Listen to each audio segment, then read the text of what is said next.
Bea at Nanay Luning nang nawawala. Chris, bakit may dalang itak? Ito po ang ating pag-usapan ngayon. Bago po ang lahat, isang magandang araw po mga kalingap. Huwag po natin kalimutan na suportahan ang ama ng Kalingap na si Kuya Val Santos Matubang, at Kalingap Rob para palagi tayong updated sa mga ina-upload ng Kalingap.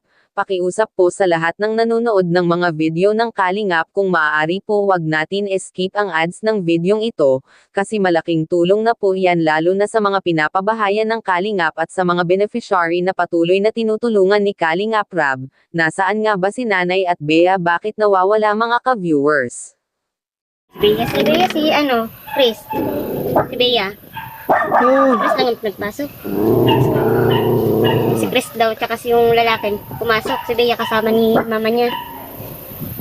Kanina pa ba umalis? Kumain ka na baga? Yun na daan. Sila mama mo anong oras umalis? Bago kumain? Kanina pa? Kanina pa daw eh. Hindi mo natin nakita doon. Dito lang sa Diyan na sa may San Vicente. Uy! Lagi ko si Rian. Ano yan? Pahingi ako. Ano po? Ang bait naman ni Chris. Grabing santol. Oh, saan galing ito? Ay, wow. Salamat. Wala pa. Sige, kuha niyan. Dami ah. Grabe guys, lalaki ng santol. Oh.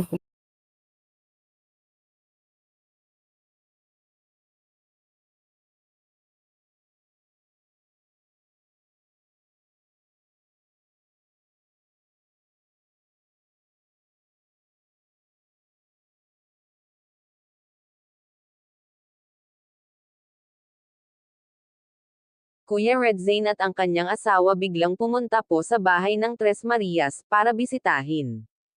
Ngunit sa kanilang pagpunta ay wala po si Nanay at Bea.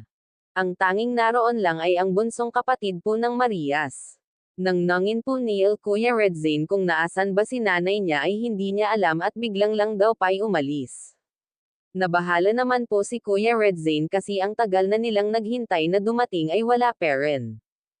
Hanggang sa dumating na po si Chris at may dala itong itak at santol. Nanguha po palang ng santol si Chris kahit mag-isa lang ito mga kalingap. Nagulat na lang po si Chris sa kanyang pagdating bakit andoon sila Kuya Red Zane sa bahay nila.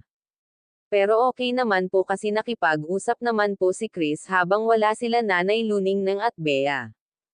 Humanga naman ang asas ni Kuya Red Zane kasi hindi nakagaya si Chris sa dati kung may tao. Ngayon po nakukuha niya na makipag-usap at makipagtawanan sa Team Kalingap. At magaling na rin po sumagot si Chris mga ka-viewers. Malaking tulong po talaga ang pag-aaral kasi marami ang nakukuha na kaalaman,